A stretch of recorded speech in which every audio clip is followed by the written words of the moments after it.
Good afternoon, everyone. Thank you for joining our webinar on resources for asserting and advancing consumer rights and education. My name is Michael Roush, and the director of the Real Economic Impact Network at the National Disability Institute.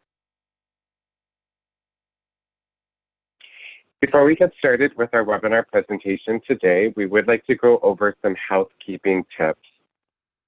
Listening to the webinar. The audio for today's meeting can be accessed using computer audio or by calling in by phone. If you select computer audio, please make sure your speakers are turned on or your headphones are plugged in.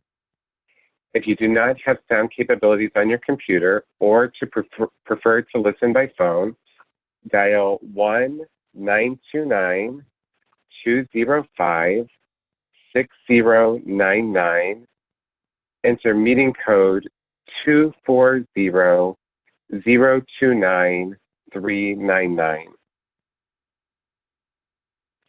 Captioning. Real-time captioning is provided during this webinar. The captions can be found by clicking on the CC button in your Zoom controls at the bottom of the screen. If you do not see the captions after clicking the button, please alert the host via the chat box. You may also view captions in your browser at https://www.streamtext.net/event=NDI. Submitting questions. We will have time at the end for to answer some questions.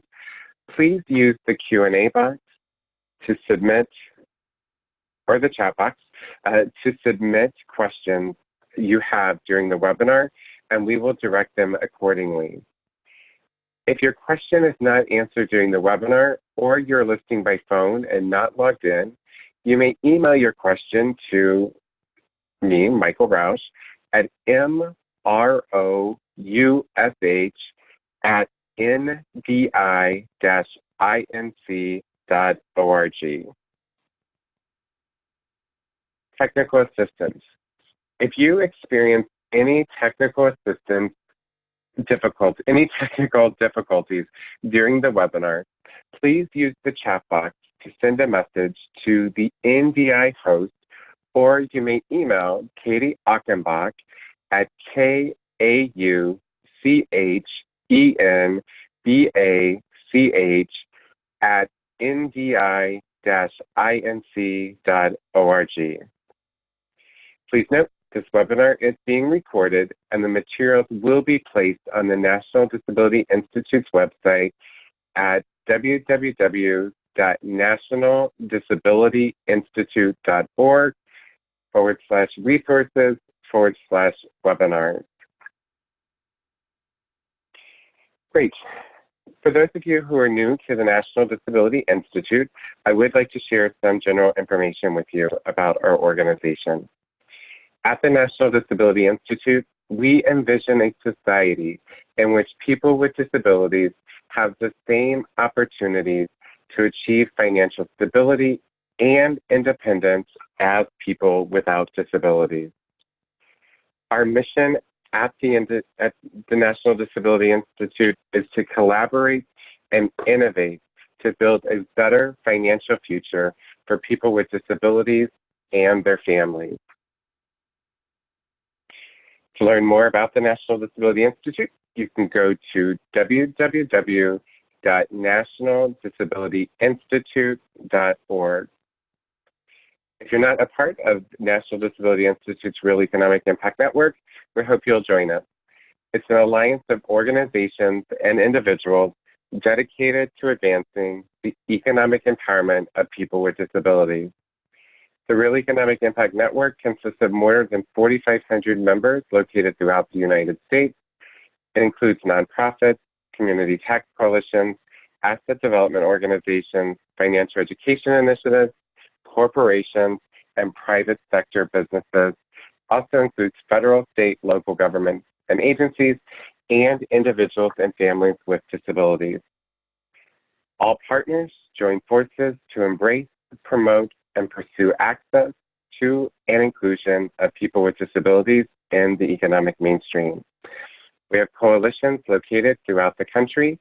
If you are interested in being connected with a local coalition in your area, please go to the Real Economic Impact Network page at www.nationaldisabilityinstitute.org/capacity/building/partnership/. The top of our website, you'll see the tab, and one of the tabs towards the right of the website is capacity building. Click on that.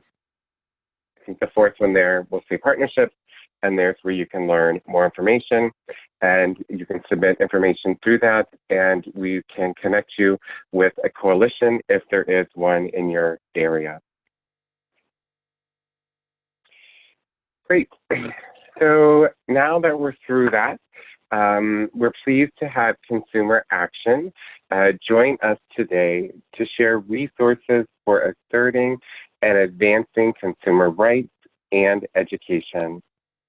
It's important that we as consumers, that we know the resources that are available that can assist us in making informed choices that promote fairness and financial prosperity.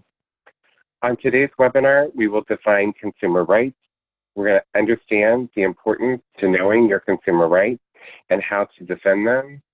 We will also learn about resources and tools that are offered by Consumer Action that we as consumers can access. We will also have time at the end for your questions. And so again, if you have any questions during the webinar, you can either send it to me via email or you can put it in the chat box. So today's presenter is Nelson Santiago, who's the Community Outreach Manager with Consumer Action. As a Consumer Outreach Manager, he's based with Consumer Action. He's based in the Los Angeles office. Nelson educates communities on a variety of issues, including banking basics, building and rebuilding credit, identity theft, senior scams, and other topics. He's working with community-based organizations and other agencies nationwide to empower members to take charge of their financial lives. Nelson, thank you for joining us today, and we're going to turn it over to you to share some information. And hello, everyone. I'm glad you have joined today's webinar. The goal today is to spend a little bit of time introducing you to a variety of Consumer Action resources that you can use in consumer and financial education programs to help your clients financially prosper and to help them assert and advance their rights in the marketplace. First, if we can go to the next slide, I'll tell you a little bit about Consumer Action. We are a national nonprofit consumer education and advocacy organization. Since '71, which is almost 50 years, we have fought for strong consumer rights and policies that promote fairness and financial prosperity for underrepresented consumers nationwide. Our key areas you can see in the screenshot there include finance, insurance, housing, telecommunications, and privacy. I'm in the Outreach and Training Department, and in that department, we focus on consumer education. We accomplish a lot of that educational work by conducting train-the-trainer events for hundreds of staff of community organizations and other social service providers and government agencies in various parts of the country who attend trainings on some of the materials that we will look at in a little while. We also conduct some local presentations to consumers directly when we get invited by community organizations that are in our area. Also, falling under education, we have a team of writers that creates multilingual publications and other materials that we in the outreach team use in our education and that our network partners also use in education. We'll spend the bulk of the time today reviewing what some of those key materials are and learning about lots of ways that you can use them. Hopefully you will see that you can incorporate much of what I will cover into the work and educational work that you are already doing. I'll also tell you a little bit later about our consumer hotline. The hotline informs and educates hundreds of consumers around the country that contact us each month. Excuse me. Besides education, the other important function of our organization is advocacy work. We have an extremely busy advocacy department that works to advance pro-consumer policy and legislation and to help consumers get heard by those in power. We'll talk a little bit more about their work today as well later in the presentation. We can go to the next slide to talk a little bit about what we mean by consumer rights. What we mean by consumer rights that we think consumers should assert and rights that consumer action is working on advancing. We're talking about all types of consumer protections and pro-consumer policies, including consumer protections and policies that help promote financial prosperity. For example, laws that allow us to save money for retirement in tax-advantaged accounts, or rules that require credit bureaus and creditors to investigate disputes that we have about information in our credit reports. Even though these laws are there, sometimes they can be improved, and we'll mention some of that later. We're also talking about, when we talk about rights, rules that protect us against unfair, anti-consumer, and even predatory business practices. So, for example, rules that prohibit harassment by debt collectors and rules that limit how much interest rate a lender might be able to charge us.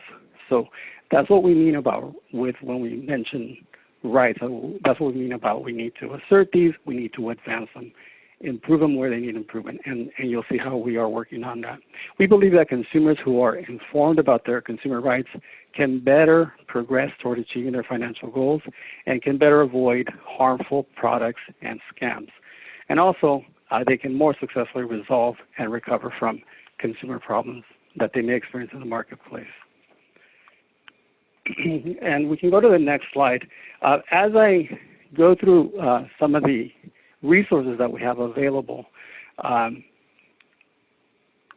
you don't have it yet, but I will mention items that are listed in a handout that's going to be made available to you, I think, tomorrow. And everything that I mentioned today is listed on that handout, along with a link where you can download it for free anytime in the various languages. And also the link also provides information on how you can order it. If you want some of these materials in bulk for putting on a workshop, we'll have information. You'll have the link to get information on that. I'll talk a little bit later about how organizations that are members of our network, that are paid members, can get several orders for free, and partners that are not paid members can pay a small fee, but we'll talk about that in a little bit. I think you'll see that our materials cover a variety of financial education topics. We cover financial basics like banking basics and building credit, but also touch on disaster insurance for homeowners and renters. We even have something on finding low-cost, high-speed internet. So it's a variety of topics that I think you'll agree help our materials stand out from maybe some of the other financial education materials that you're familiar with. We can go to the next slide, and I'll tell you first about our Money Management 123 module. This is one of our most comprehensive educational modules.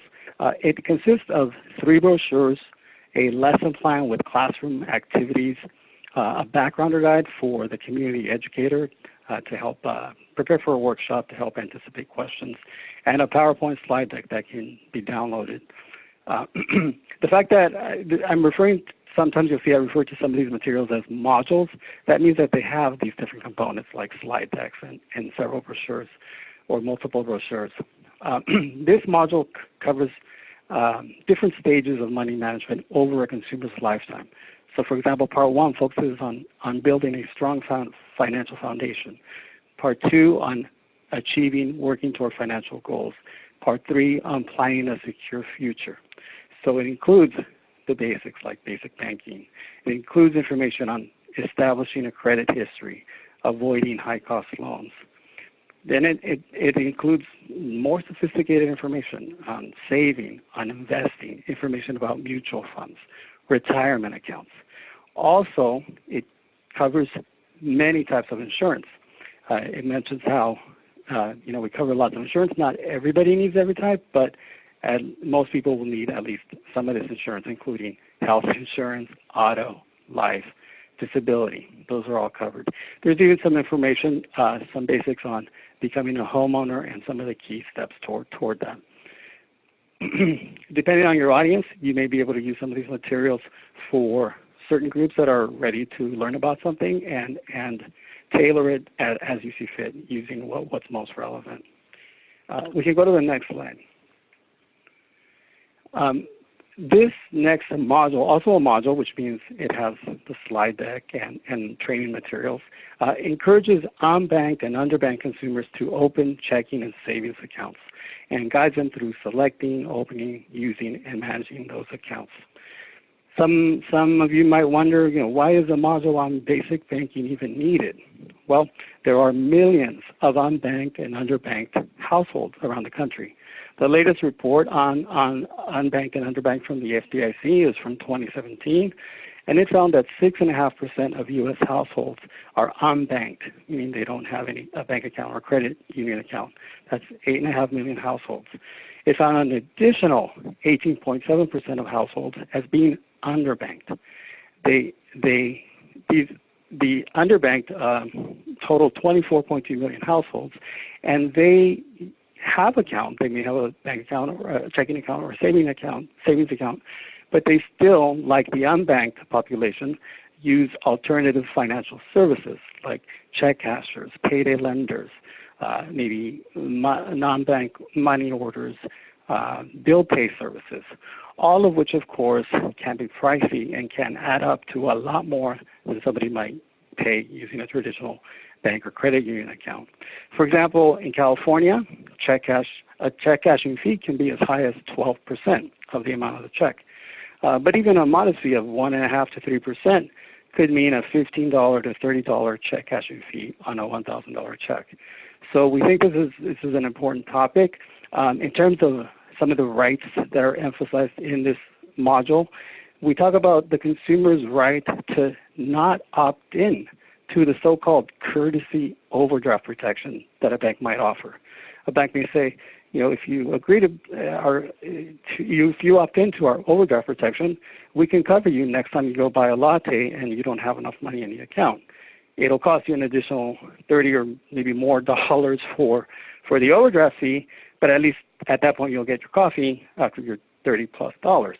And so we talk about try to educate consumers on that sort of option that a bank might give you and how there are better alternatives, such as linking the account to a savings account or even a credit card, which would be, or a credit line, which would be a lot cheaper than overdraft fees.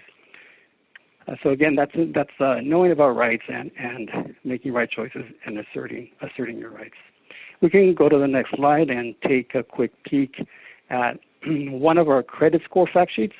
This fact sheet explains how credit scores are used, ways to establish a credit history, tips on improving the score, what matters in terms of making a score be a good score.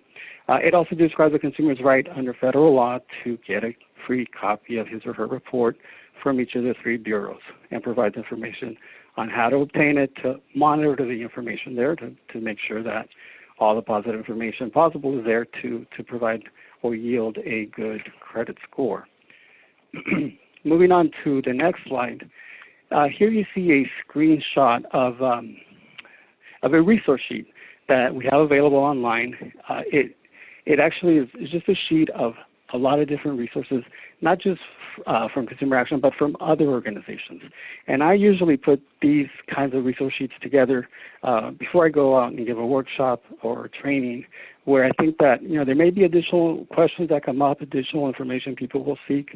And so rather than bringing hundreds of pages of paper, I can say, that question is addressed in this fact sheet or this resource. For example, a couple of items that are listed here are 2 fact sheets that we created along with a couple of other advocacy groups on rights related to debt settlement companies.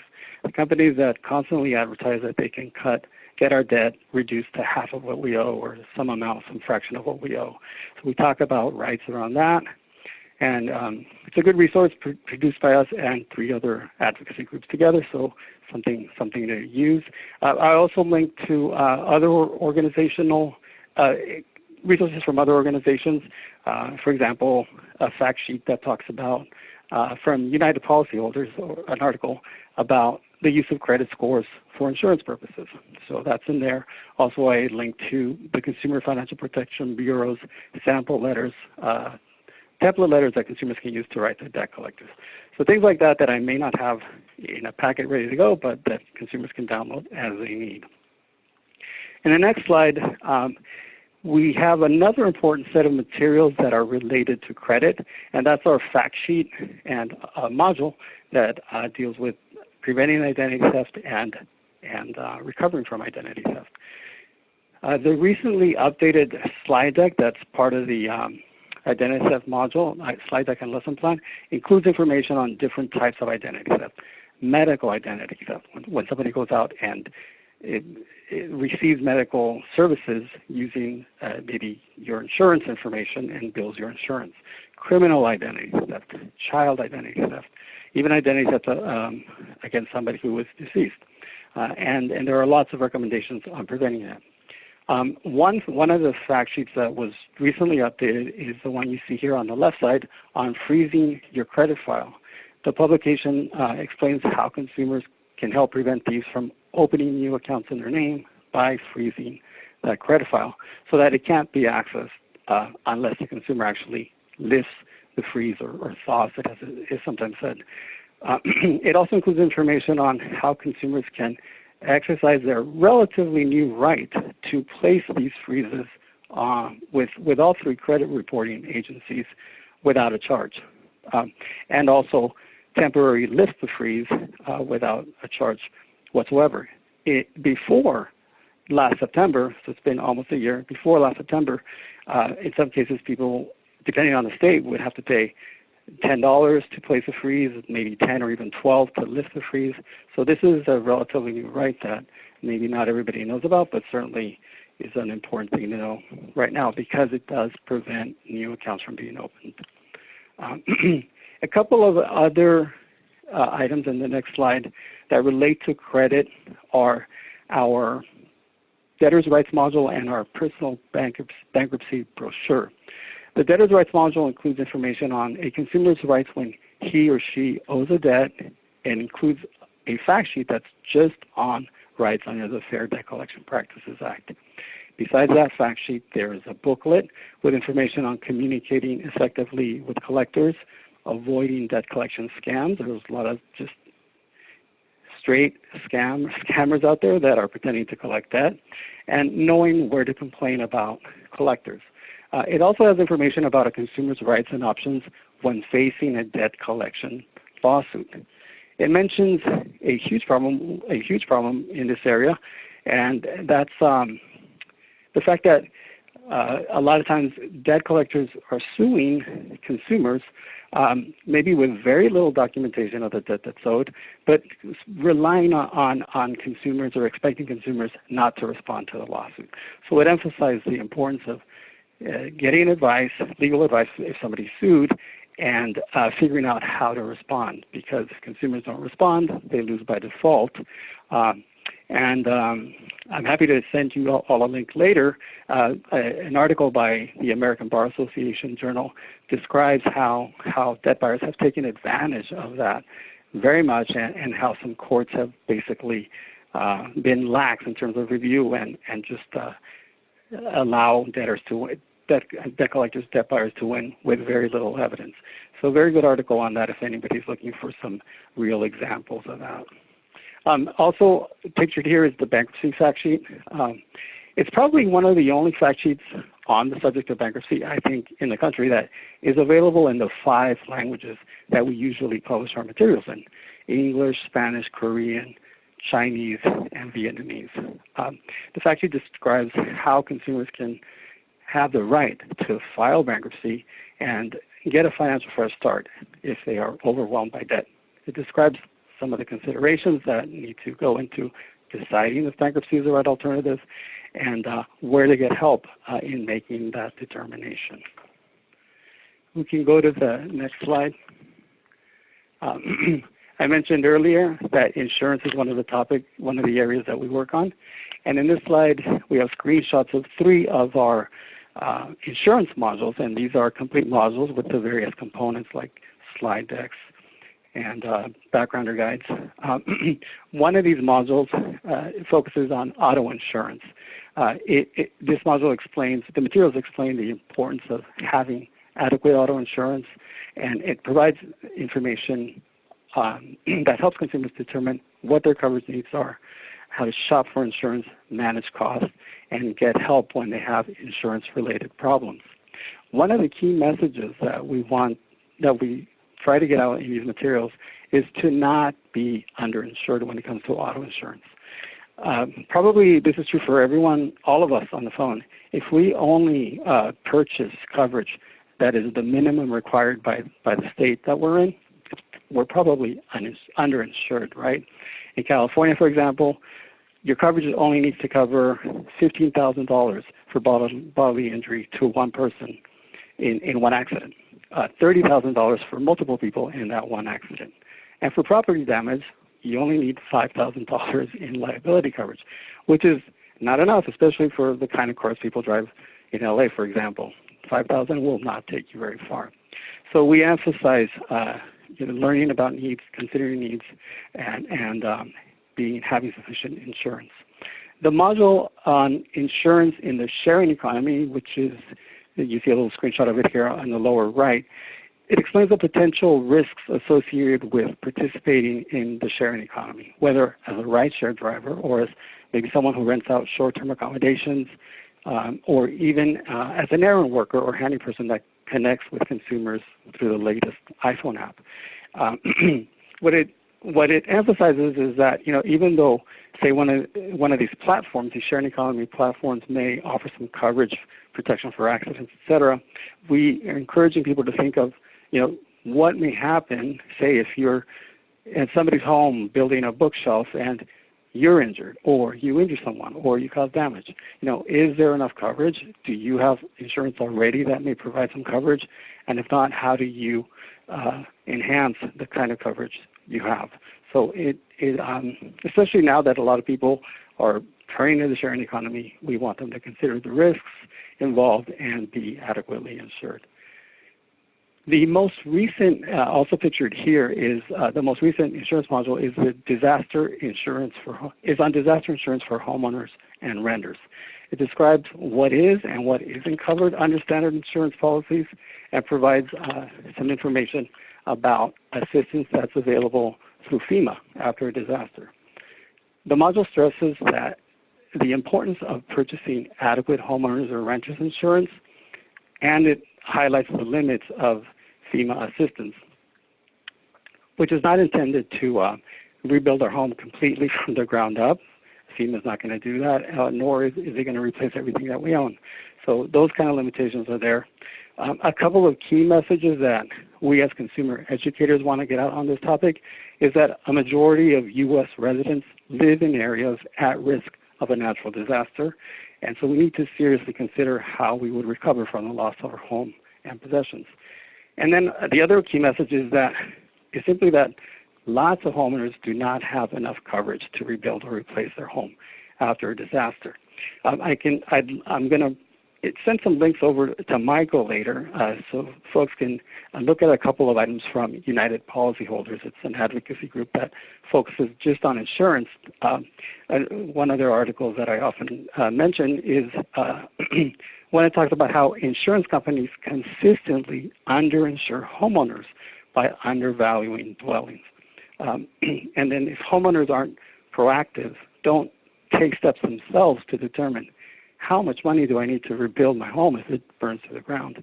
Then they're going to find out later that they're grossly underinsured. So I'll send a link on that just so people can learn more. But again, our module's about a year old. We've done a couple of trainings on it, and it's been very well received, especially in light of so many disasters happening. We can go to the next slide. Here we see a few more of the various topics that we cover. It includes here a screenshot of a brochure on broadband internet services for low-income households. It talks about the importance that high-speed internet has now, how important it is to have now, its availability and pricing. This brochure, this is a fact sheet, not a complete module. This fact sheet lists several programs that offer the fast home internet service at a discount. So it lists several examples of services that are available at a discount for about $10 for internet. So there's at least one that's $5 for a little bit slightly slower, another one for $15. So our effort here is to connect people to low-cost internet service if they qualify. So something to look into. Like I mentioned, all the links to everything here are in the handout, everything that I'm mentioning. We also recently updated our guide with tips on starting a micro business. A screenshot is here of that fact sheet. We define a micro business as a very small company run by its owners with few or no employees. The materials describe how starting a small or micro business can be a key to long-term professional and financial success. The guide explains the process involved in planning and launching a micro business, from estimating costs and finding funding to identifying legal and professional needs, such as what are your insurance needs, bookkeeping needs, and where do you get business advice. I think it's yet another important resource that I believe you can easily find in the various languages that we offer. Finally, on this same slide is our guide to finding the right job training school. It describes how job training can be a valuable investment in one's future if the school or the program is reputable and fairly priced. It's designed to help anyone who's looking for a job training program or vocational school to help them make an informed choice and avoid excessive or unwarranted student loan debt, and know where to turn if they believe they are a victim of for-profit school fraud. And speaking of fraud, we can look at the next slide. These are a couple of our materials that deal exclusively with scams. We have a brand new module, or relatively new within the last year, on common scams. It's titled Just Say No to Scams, and it's designed to help educate and empower consumers to recognize and avoid all types of scams, whether they're perpetrated online, by phone, by mail, in person. It describes some of the most common scams.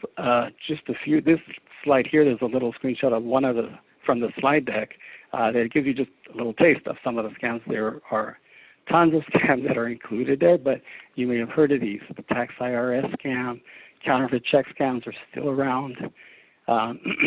Windfall scams, these have not gone away. People being told that they've won a prize and that this time they really have to believe it, and this time they really have to send payment for taxes or whatever it is. These are still going around, and sometimes, we've heard of cases where people are informed. They maybe know about this, but still fall for a scam. So it's really important to keep emphasizing this and present it in different ways. I'm excited about this new format. It's really streamlined, and I recently used it, put together a workshop using these materials, and it was really easy to tailor to the folks I was going to talk to include the parts that were, I thought, most relevant. So it's a good fact sheet, a good module for that. And along with it, certainly if you're going to put on a workshop on scams, I want to recommend you check out our Scamgram. That's a monthly newsletter that basically is a roundup of the scams that we came across or learned about throughout the month. So that comes out the 15th of every month. It's written in a really fun, informal style. I mean, the stories are not fun or funny, but we kind of poke fun at the scammers.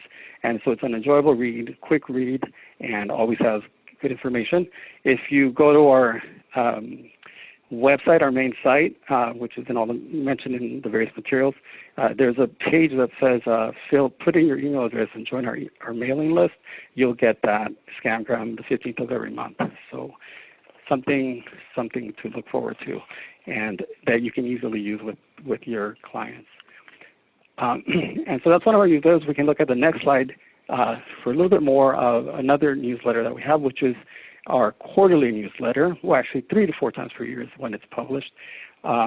It features in-depth reports on timely news stories on a variety of consumer protection issues that we're working on. So here you see the latest one is on robocalls. We've had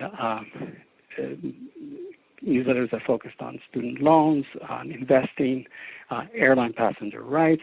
So everything from rights related to losing lost baggage to being held at the tarmac and those kinds of things, having flights canceled, including, some rights that people don't know. If your flight is canceled, you think, okay, I'll stay another night at the hotel, but maybe people don't know that they can actually request compensation.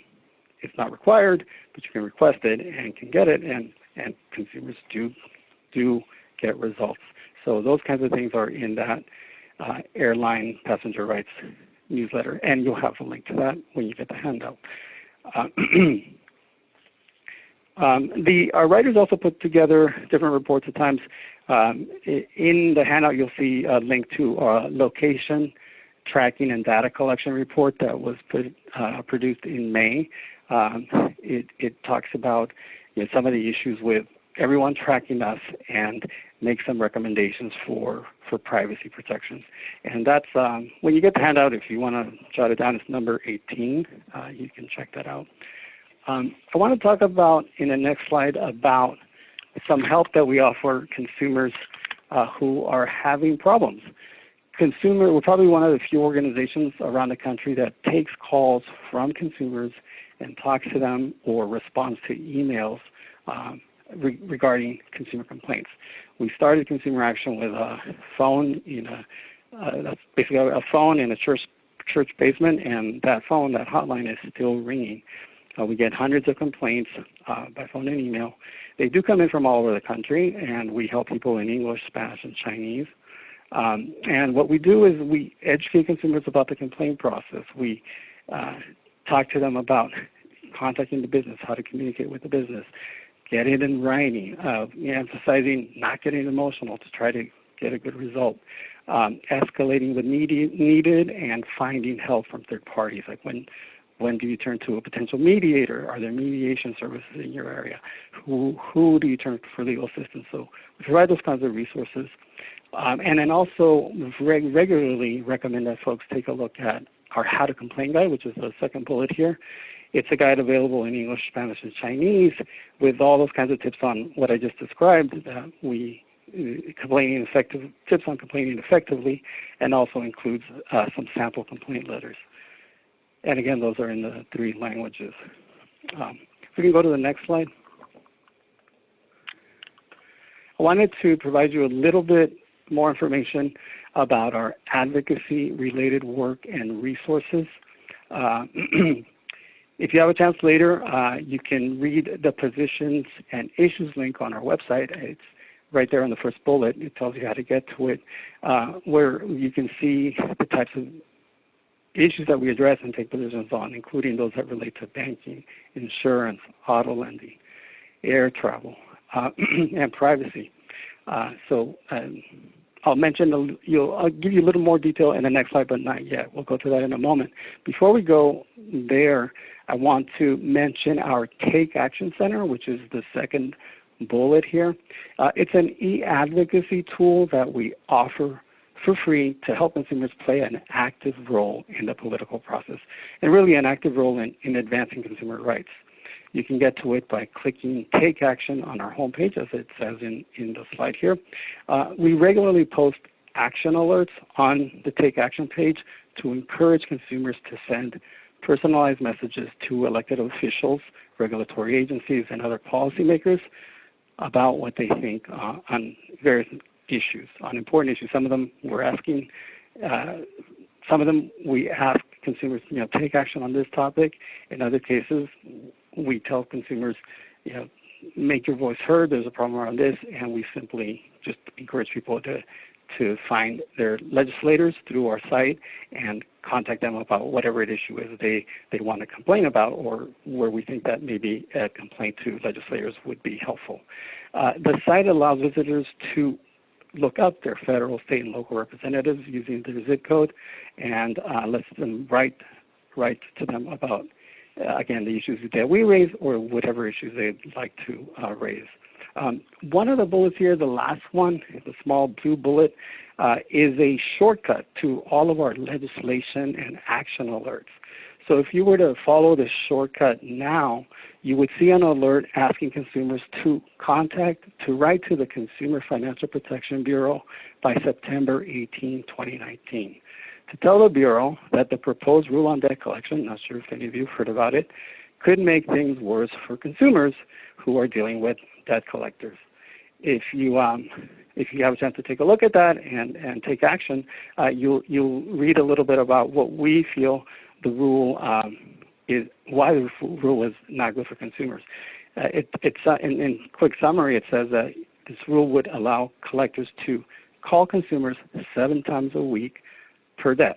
So that means if someone has 5 overdue bills or defaulted payments, they could receive 35 calls in a week. This rule would allow debt collectors to contact consumers by text, by email, even by direct message without their permission. It would allow debt collectors to sue consumers without confirming that they are the right person who owes the debt, and even to collect zombie debt or debt that is past the statute of limitations when a consumer would have a defense against a lawsuit. So those are some of the concerns, and the alert also explains what we think the rule should do, including limiting a debt collector's weekly conversation per consumer. So limited by consumer, not by debt. Prohibit unlimited text, emails, and direct messages without prior consent. Require collection attorneys to review original documents of the debt to ensure that they are filing a lawsuit against the right person and for the right amount, and prohibit collection of old, time-barred, and disputed debts.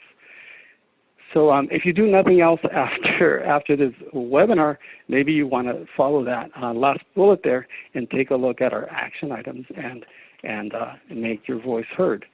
The other one that is still active on there, you'll see, is the opportunity to ask legislators to support a bill to help stop annoying robocalls. So that's one of the other ones that you'll find there.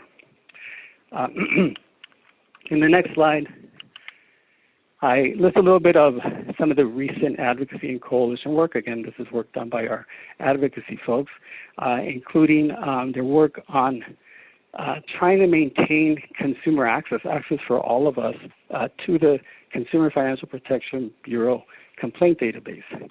The Bureau, as you may know, regulates, has oversight over banks, credit bureaus, collection agencies, and at some point in recent years made the information in the complaint database freely available. But there's been some push to limit it, and so we've been active in trying to get that, keep that available.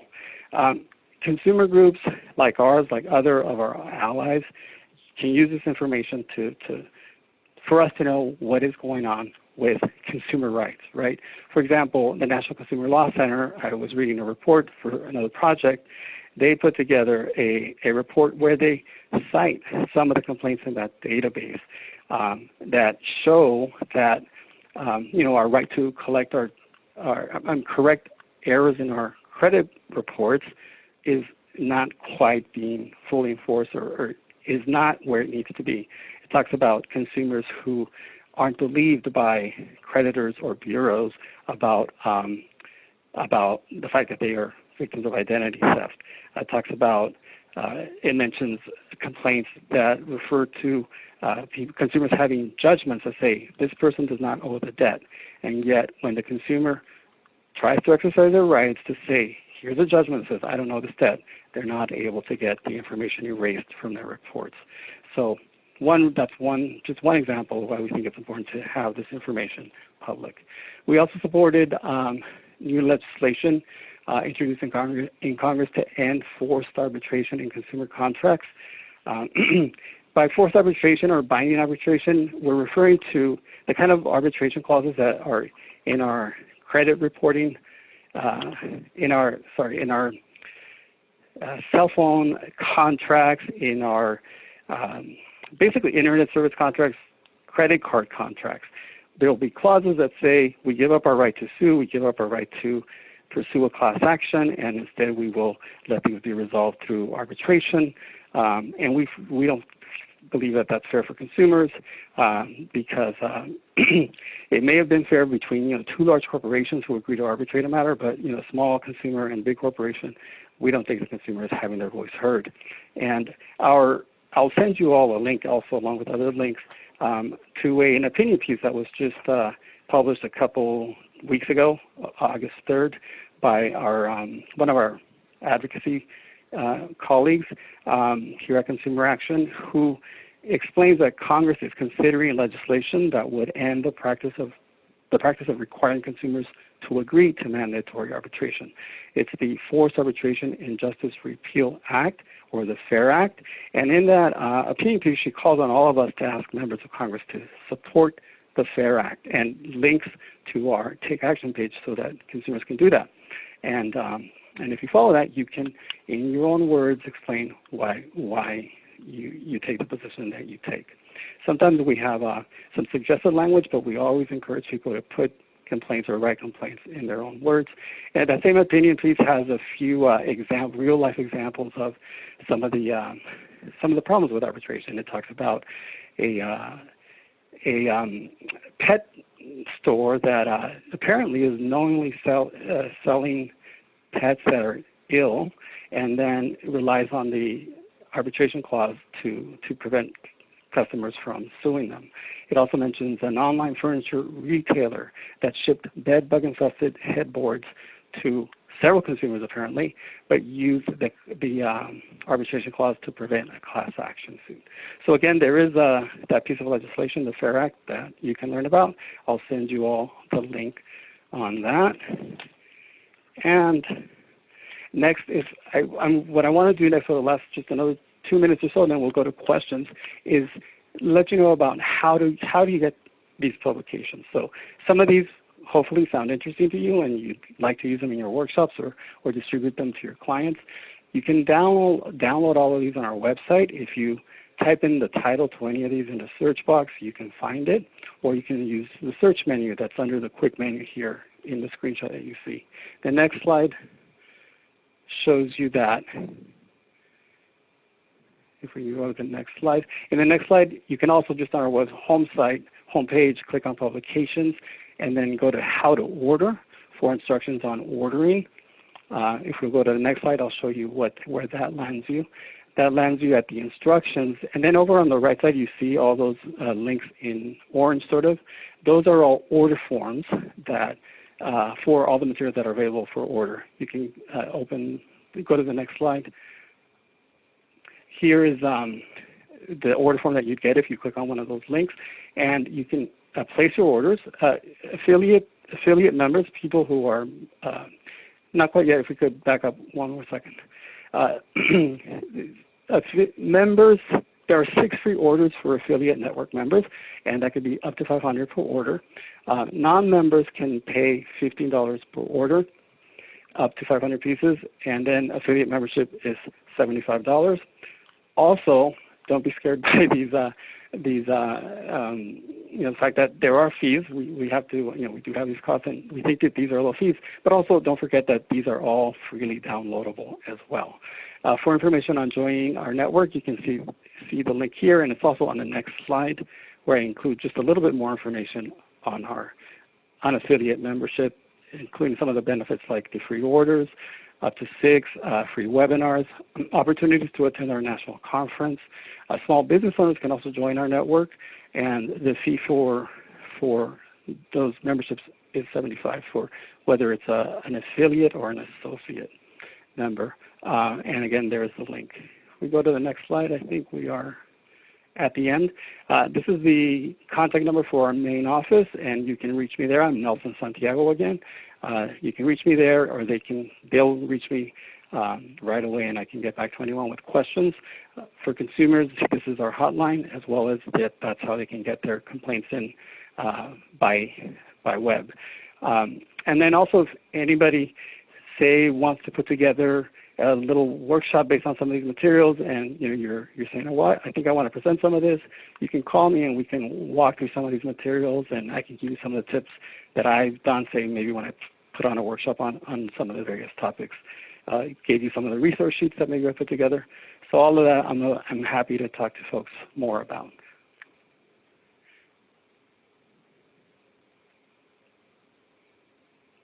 Excellent.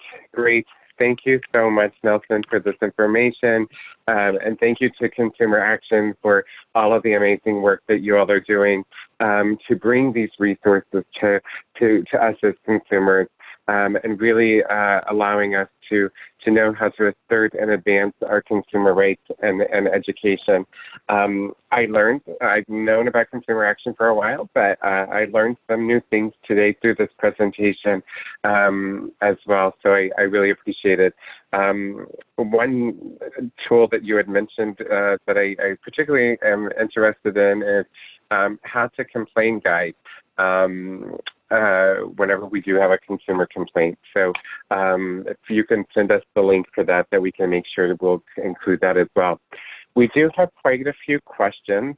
I do just want to add that to those questions that have come in, tomorrow you will receive an email saying thank you so much for attending today's webinar. And that will be a link to the presentation as well as to the materials that Nelson had shared to the links. So please note that you will receive that tomorrow.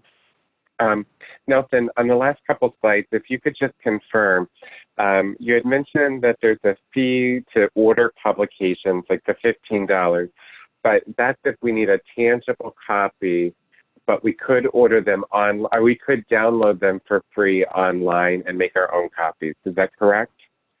Absolutely. You can download them in HTML format as well as PDFs. Most of these are nice, printer-ready format PDF.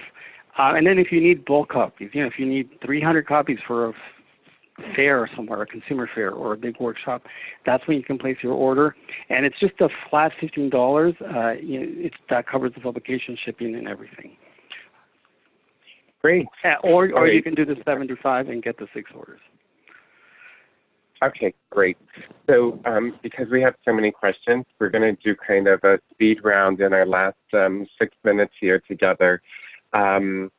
So one of the questions came in about, I'm interested in learning about the insurance piece. I run an organization, and it says, finding health insurance at a reasonable price is very difficult.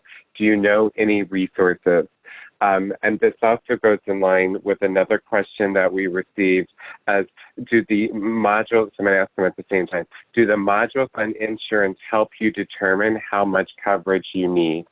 So the first one is, do you know good resources to understanding health insurance at reasonable prices? And does the insurance modules help us determine how much coverage we need for other insurances as well?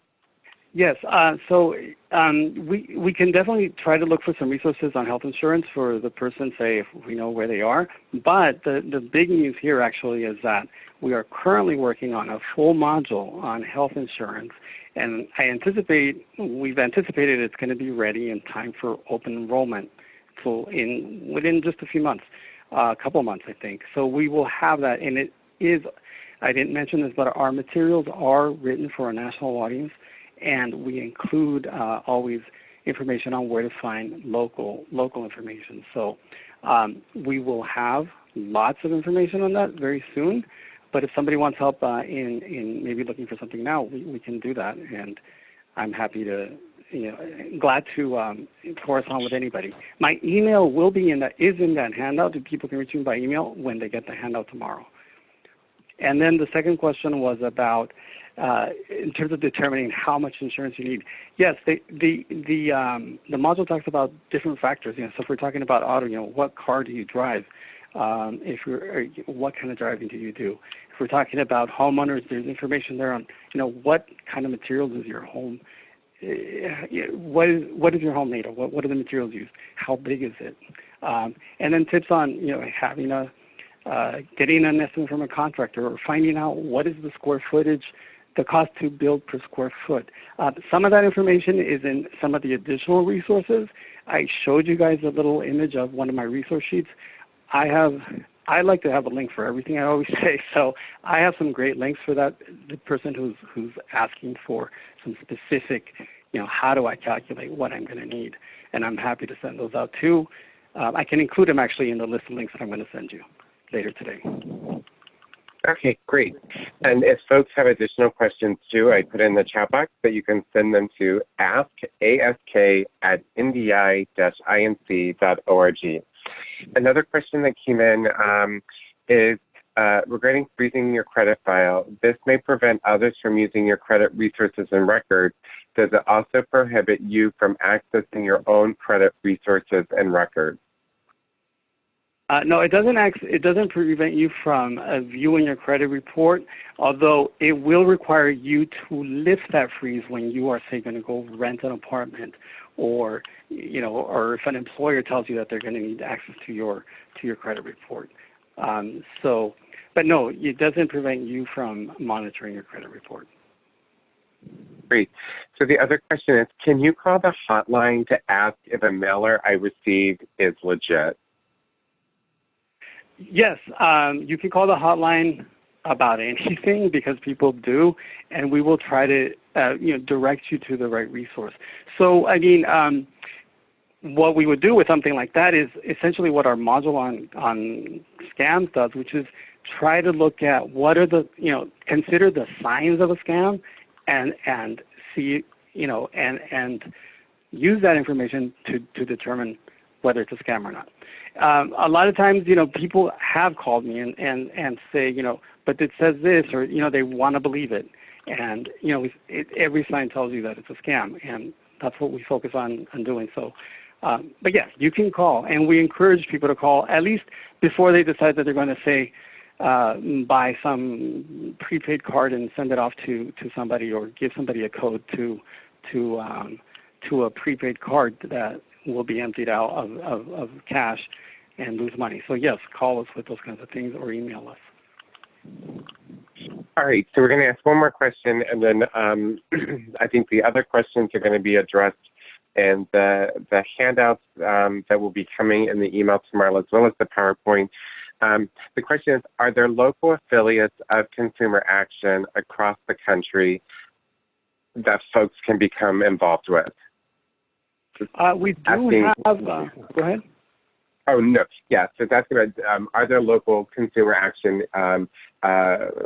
agencies like your affiliates across the country? Yeah, so there are not other organizations that are Consumer Action agencies, say maybe like a United Way. It might have, there are several sites everywhere. Not like that. We do have, there are agencies that have been part of our network and have, say, ordered materials, been to trainings, but they are independent. They are independent entities, independent nonprofits. Some of them may, put on workshops using our materials. Many of them do, of course. But